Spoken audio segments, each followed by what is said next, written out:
বন্দে পুরুষোত্তমাম। জয়গুরু।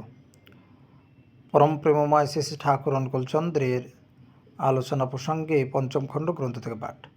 24শে আষাঢ় শনিবার 1351 ইংরেজি 8/7/1944।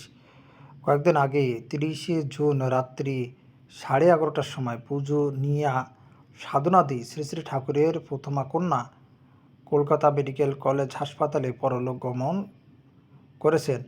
কটা দিন শ্রী শ্রী ঠাকুরের খুব বিষাদমগ্ন অবস্থায় কেটেছে। নিভৃত নিবাসে নির্জনেই থাকতেন, বেরোতেন না। আজ বিকালে বেরিয়ে তাঁবুতে এসে বসেছেন এবং সহজভাবে কথাবার্তা বলছেন। সম্মুখে দিগন্ত বিস্তৃত মাঠে কচিধারের শ্যাম সমারোহ প্রাণমন জুড়িয়ে দিচ্ছে। কদিন বৃষ্টির পর আজ আকাশ উজ্জ্বল। তারপর সকলের একমাত্র বাঞ্ছিত ধন পরম প্রেমময় শ্রী ঠাকুরের হাসিমুখ দর্শন। তাই প্রত্যেকের মন আজ খুশিতে ভরে আছে। আশ্রমবাসীগণ একটু দূরে দাঁড়িয়ে প্রাণ ভরে দেখছেন তাকে। সামনে বসে আছেন কেশরদা ভট্টাচার্য, রামশঙ্কর দা সিং, বঙ্কিম দা রায় প্রমুখ, পূজনীয়া খেপুদা, প্রমোদদাদি, নরেন্দা মিত্র, শরদ্দা হালদার প্রমুখ কিছু সময় থেকে অন্য কাজে গেলেন। আরও অনেকেই আসতে লাগলেন। প্রসঙ্গের পর প্রসঙ্গ চলতে লাগলো। স্বাধীনতা সম্বন্ধে কথা উঠল। শ্রী শ্রী ঠাকুর, মানুষ স্বাধীনতা করে, অনেক সময় এর পেছনে থাকে প্রবৃত্তিমুখী ভোগ লিপ্সা। ভোগ লিপ্সা এক জিনিস, আর বিকামিং বিবর্ধন আর এক জিনিস। বিকামিং বিবর্ধনের মধ্যে থাকে সাধনা ও তপস্যা। বিকামিং বিবর্ধন এর আগ্রহ যাদের থাকে তারা সুযোগ সুবিধা পেয়ে ভোগমুখী হয়ে ওঠে না, বরং সাধনা ও তপস্যা আরও ভালো করে যাতে সবারই সুখ সুবিধা বাড়ে। ভিতরে ভিতরে শীর্ণোদর পরায়ণ যারা, তারা শীর্ণোদর পরায়ণতার পরিপোষণী আগ্রহ নিয়ে অনেক বড় বড় কথা বলে, কিন্তু মূল উদ্দেশ্য থাকে ভোগোপকরণ বাগানো। সেখানে কমই থাকে চারিত্রিক অভিনিবেশ। মানুষ যাই করুক, মূল জিনিস কিন্তু অমৃত লাভ। সাধনা ও বৈজ্ঞানিক যন্ত্র উদ্ভাবনের ভিতর দিয়ে জীবন ও মৃত্যুর ব্যবধান ঘুচিয়ে দেওয়া, স্মৃতিবাহী চেতনা লাভ করা, এর তুলনায় আর সবই সহজ ও অতি ন্যূনত। এটা বাদ দিয়ে কোনোটারই মানে হয় না। প্রত্যেক জীবনে যদি মানুষকে কেচে গণ্ডূষ করতে হয়, পূর্ব জীবনের জ্ঞান, অভিজ্ঞতা ও স্মৃতি যদি একেবারে লোপ পেয়ে যায়, তাহলে প্রত্যেকের ইভলিউশন, বিবর্তন অনেকখানি হ্যাম্পার্ট ব্যাহত হয়। এর প্রতিকারের জন্য চাই অমৃত লাভ। মৃত্যু তখন হবে একটা ঘুমের মতো। একই অখণ্ড জীবনের ধারাবাহিকতা চলতে থাকবে জন্ম জন্মান্তরের ভিতর দিয়ে। কিছুই হারাবে না, কিছুই নষ্ট পাবে না। আবার মনে রাখতে হবে, প্রিয় পরমের জন্যই কিন্তু অমৃতত্ব লাভ, নচেৎ অমৃতত্ব লাভেও কোনো শান্তি, তৃপ্তি ও সার্থকতা নেই। আর এ কথাও ঠিক, প্রিয় পরমকে বাদ দিয়ে এই অবস্থায় পৌঁছানো সম্ভব নয়। রামশঙ্কর দা, মহাপুরুষরা তো ইচ্ছা করলেই সব করতে পারেন। শ্রী ঠাকুর, আমাদের কেমন এক দোষ, না বুঝে মহাপুরুষদের উপর গোড়াতেই ভগবত্ব আরোপ করে ভগবৎ শক্তিতে অলৌকিকভাবে সব তিনি করে দেবেন। এই যে মানুষ এবং মানুষের জগতে মানুষকে যা করতে হয় সেই মানবীয়ভাবে কার্যসিদ্ধি করা ছাড়া তারও যে উপায় নেই, এই জেনে খেটে পিটে তার চাহিদা পূরণ করা দরকার। মহাপুরুষরা ইচ্ছে করলেই অনেক কিছু করতে পারেন। তার তাৎপর্য এই যে তাদের বিরাট পরিপূরণী ও নিয়ন্ত্রণী শক্তি, প্রেম এবং চারিত্রিক বল থাকে। তাই অনেকেই তাদের প্রতি আকৃষ্ট হয়ে তাদের কল্যাণকর ইচ্ছাকে রূপ দিতে চেষ্টা করে এবং বহুর সমবেত ও সুসংবদ্ধ চেষ্টার ফলে অনেক অসাধ্য সাধন হয়। যাই হোক, অবতার পুরুষের ভূত মহেশ্বর ভাব, কিন্তু তাকে অনুসরণ ফলেই বোঝা যায়। ম্যানহুড টু গডহুড, মনুষ্যত্ব থেকে ঈশ্বরত্বে প্রসিড না করলে, অগ্রসর না হলে গডহুড ঈশ্বরত্ব বোঝা যায় না। সে সম্বন্ধে অলিক মনগড়া কল্পনাই থেকে যায়। কথায় কথায় কেষ্টদা প্রশ্ন করলেন, জীবকোটি এবং ঈশ্বরকোটি কি সম্পূর্ণ আলাদা? জীবকোটি কি এক জীবনে ঈশ্বরকোটি হতে পারে না? শেষে ঠাকুর, জীবকোটি হলো man of complexes, man of passions, man of desires, গ্রন্থির মানুষ, প্রবৃত্তির মানুষ, কামনা বাসনার মানুষ। আর ঈশ্বরকোটি মানে man of principal, man of ideal, man of beloved, নীতির মানুষ, আদর্শের মানুষ, প্রিয়পরমের মানুষ। অন্তর্ভেদী দৃষ্টি ও সঙ্গতিশীল চরণ তাদের স্বভাবগত। এমনতর যারা, তারা পরিবেশের কল্যাণে আত্মনিয়োগ না করেই পারে না। ব্যক্তিগত স্বার্থ নিয়ে মগ্ন থাকা তাদের পক্ষে সম্ভব হয় না। ঈশ্বরকোটি পুরুষ বিশেষ সংস্কার নিয়েই জন্মগ্রহণ করেন। বাল্যকাল থেকেই তাদের রকম আলাদা। তাদের জীবনে যা কিছু চিরপ্রীতির খাতিরে, প্রবৃত্তির খাতিরে, তারা তা থেকে বিচ্যুত হন না। তাদের শরীর মনের গঠনই অমন্তর। জীবকোটিও এক জন্মেই ঈশ্বরকোটির পর্যায়ে পৌঁছতে পারে, যদি তবু তপস্যা থাকে। প্রফুল্ল, আপনি বলেছেন এক ঝাঁকিতে মোড় ফিরিয়ে অভ্যাস, ব্যবহার, প্রত্যয়ের আদেশেতে অবাধ চলে বন্ধনে হওয়া অঢেল ঢের তপস্যা মানে তো এই। শেষে ঠাকুর, জীবকোটি সাধারণত এক ঝাঁকিতে মোড় ফেরাবার ইচ্ছাটুকুই হয় না। প্রবৃত্তির সেবা করতে না পারলে তার কাছে জীবনটাই মনে হয় নিরর্থক। তাই ওর থেকে রেহাই চায় না।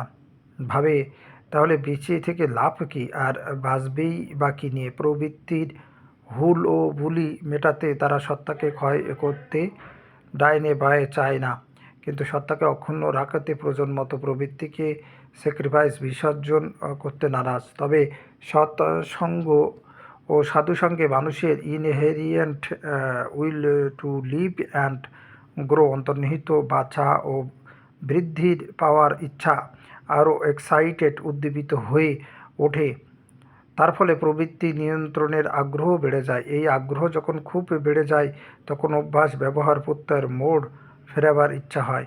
মোড় ফেরাবার পরও আগের অভ্যাস, ব্যবহার ও প্রত্যয় বারবার সেই দিকে টানতে থাকে। তখন খুব হুঁশিয়ার হয়ে থাকতে হয়। কিছুতেই ওদের কথায় সায় দিতে নেই। জোর করে নিজেকে সর্বক্ষণ ব্যাপৃত রাখতে হয় ইষ্টমুখী চলা, বলা, ভাবা ও করায়। ভালো না লাগলেও এই নিয়ে পড়ে থাকতে হয়। ধীরে ধীরে এতে রস লাগে। যখন রস লাগে তখন কোনো কারণে এর থেকে কিছুটা বিযুক্ত হয়ে পড়লেও মনের মধ্যে হাহাকার করে ওঠে। কী যেন সম্পদ ছিল, অথচ হারিয়ে গেছে, এমনতর ভাব হয়। এইভাবে ওঠানামার ভিতর দিয়ে জীবন চলে। যাই হোক, কনসিয়াস ইফোর্ট ও সেলফ অ্যানালাইসিস, সচেতন চেষ্টা ও আত্মবিশ্লেষণ বরাবর চালিয়ে যেতে হয়। একেই বলে তপস্যারত থাকা। সৎসঙ্গ আন্দোলন সম্বন্ধে কথা উঠল। তাতে শেষে ঠাকুর বললেন, আমি বুদ্ধি করে ভেবে চিনতে কিছু করিনি।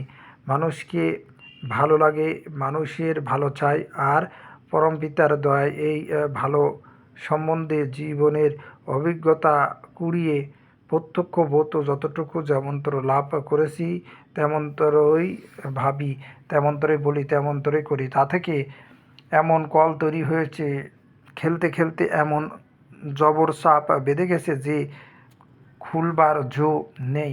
সৎসঙ্গীদের সব ত্রুটি বিচ্যুতি সত্ত্বেও এদের মধ্যে যে আত্মীয়তা গজিয়ে উঠেছে তার জুড়ি নেই। দুজন সৎসঙ্গী কেউই হয়তো কাউকে চেনে না, কিন্তু আলাপ পরিচয়ের ভিতর দিয়ে প্রথম যখন টের পায় উভয় সৎসঙ্গী, তখন তারা যে কী করবে, কীভাবে পরস্পরকে আপ্যায়ন করবে, তা যেন ভেবে পায় না।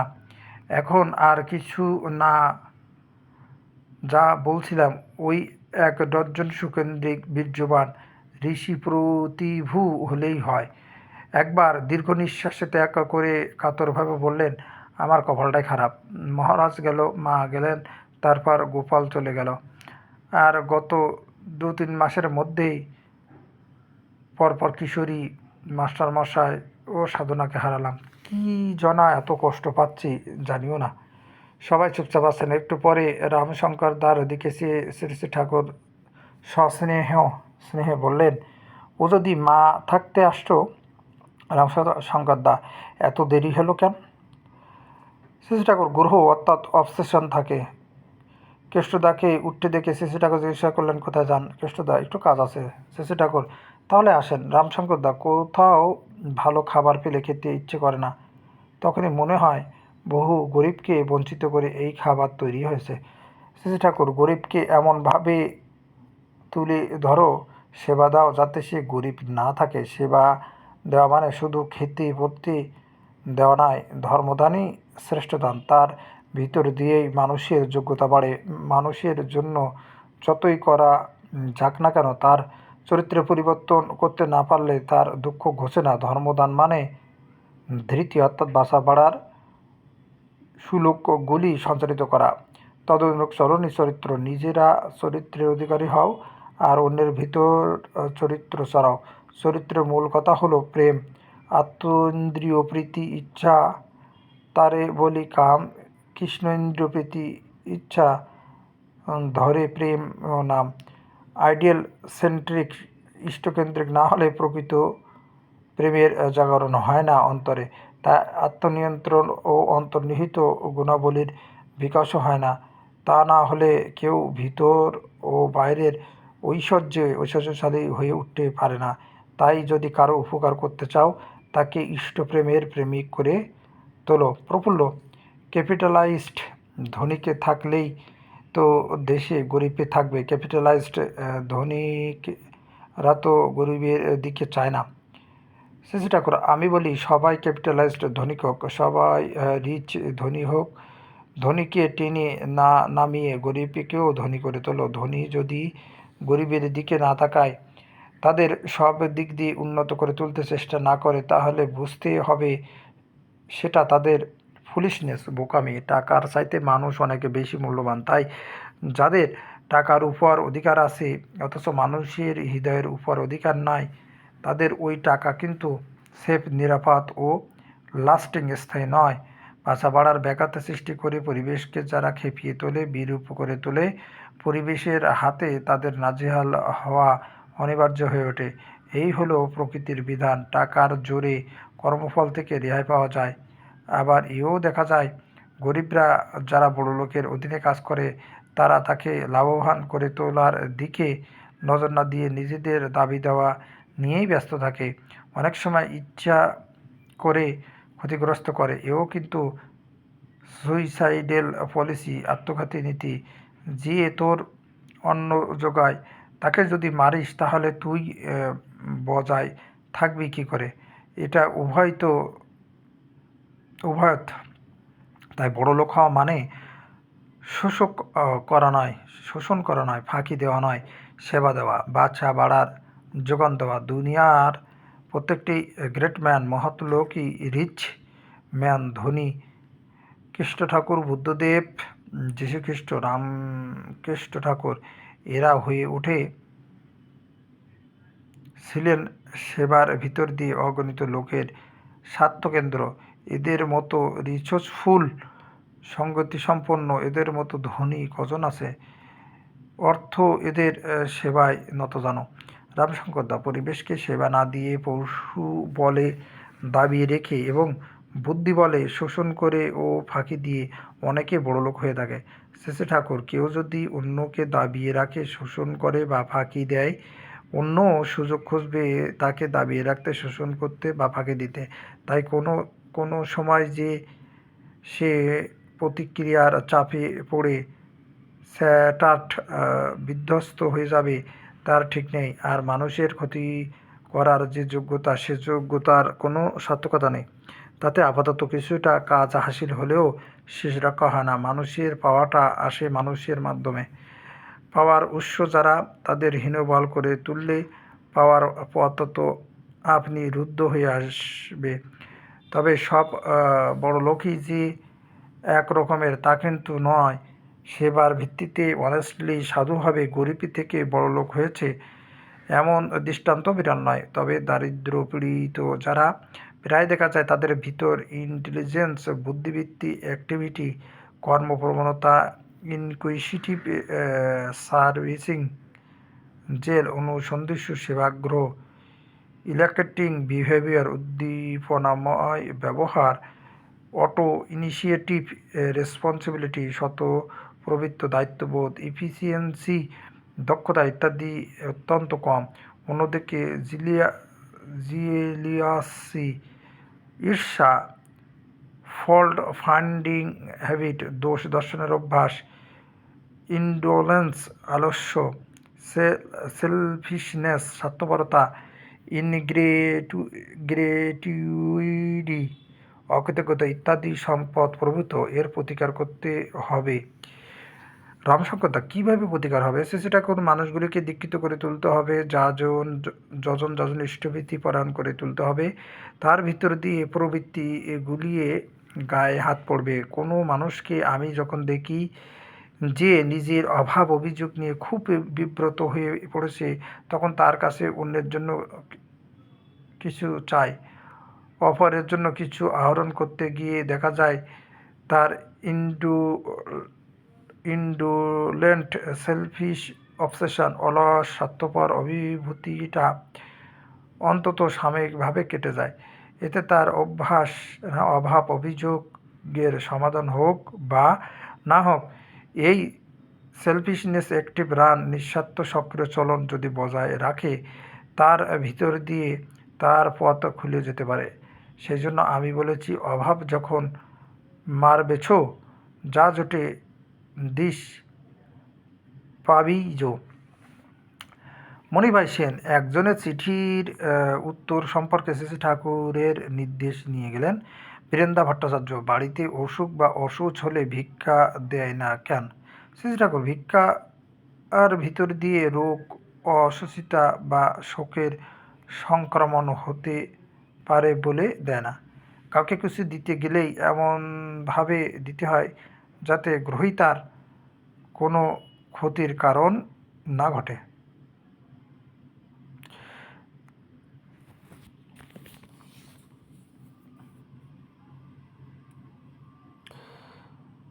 সুরেশ দা মুখোপাধ্যায়, মনের ভাবের কোনো ব্যতিক্রম হবে না, সম অবস্থায় সমানভাবে চলবে, এমনতর অবস্থা কীভাবে আসতে পারে? সেটা কর।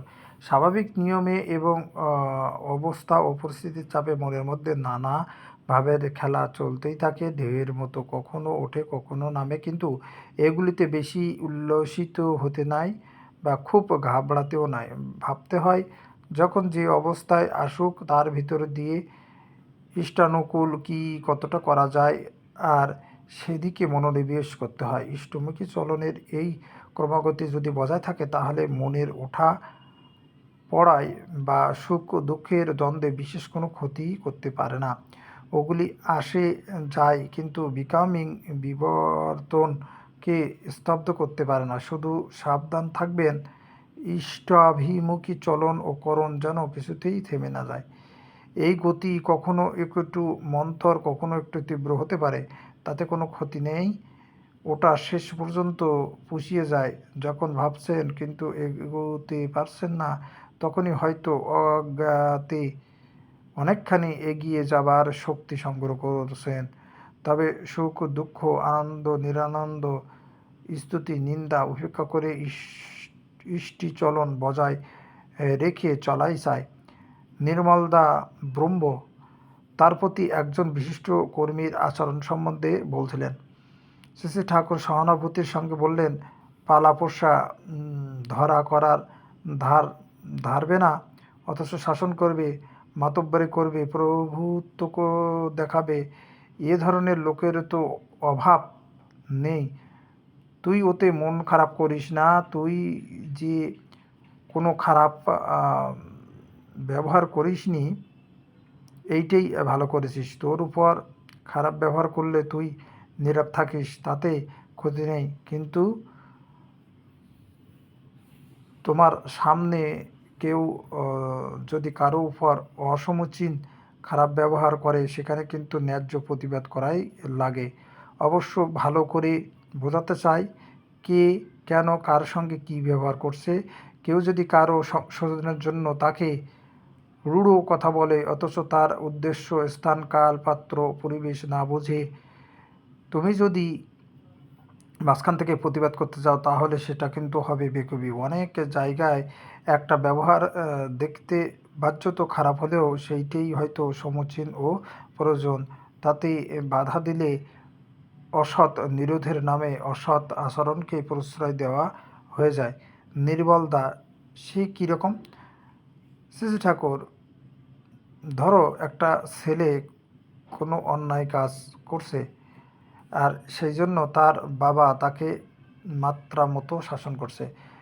সেখানে ওই ছেলের প্রতি সহানুভূতি পরবশ হয়ে তুমি যদি বাপের শাসনে বাধা দিতে যাও, তাহলে কিন্তু ছেলেটিরই মাথা খাওয়া হবে।